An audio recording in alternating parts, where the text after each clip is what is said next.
காணாமற் போனதை தேடுகிறவரே உமக்கு ஸ்தோத்திரம். துரத்துண்டதை திரும்ப செய்கிறவரே உமக்கு ஸ்தோத்திரம். நசை கொண்டதை திடப்படுத்துகிறவரே உமக்கு ஸ்தோத்திரம். எலும்பு முறிந்ததை காயம் கட்டுகிறவரே உமக்கு ஸ்தோத்திரம்.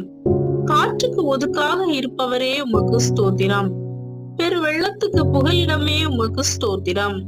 வறண்ட நிலத்துக்கு நீர்க்கால்களாக இருப்பவரே உமக்கு ஸ்தோத்திரம். விடாய்த்த பூமிக்கு பெருங்கன்மலையின் நிழலாய் இருப்பவரே உமக்கு ஸ்தோத்திரம். குருடரின் கண்களை திறக்கிறவரே உமக்கு ஸ்தோத்திரம்.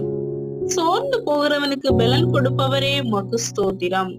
சத்துவம் இல்லாதவனுக்கு சத்துவத்தை பெருக பண்ணுகிறவரே உமக்கு ஸ்தோத்திரம். தாகம் உள்ளவன் மேல் தண்ணீரை ஊற்றுகிறவரே உமக்கு ஸ்தோத்திரம். வறண்ட நிலத்தின் மேல் ஆறுகளை ஊற்றுகிறவரே உமக்கு ஸ்தோத்திரம்.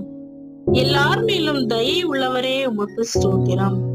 எல்லா ஜீவன்களுக்கும் ஏற்ற வேளையில் ஆகாரம் கொடுக்கிறவரே உமக்கு ஸ்தோத்திரம். விதைக்கிறவனுக்கு விதையையும் புசிக்கிறவனுக்கு ஆகாரத்தையும் அளிப்பவரே உமக்கு ஸ்தோத்திரம். பசியாய் இருக்கிறவனுக்கு ஆகாரம் கொடுக்கிறவரே உமக்கு ஸ்தோத்திரம். தமக்கு பயந்தவர்களுக்கு ஆகாரம் கொடுக்கிறவரே உமக்கு ஸ்தோத்திரம். தமக்கு பயந்தவர்களுடைய மன விருப்பத்தின்படி செய்கிறவரே உமக்கு ஸ்தோத்திரம். தமக்கு பிரியமானவனுக்கு நித்திரை அளிக்கிறவரே உமக்கு ஸ்தோத்திரம்.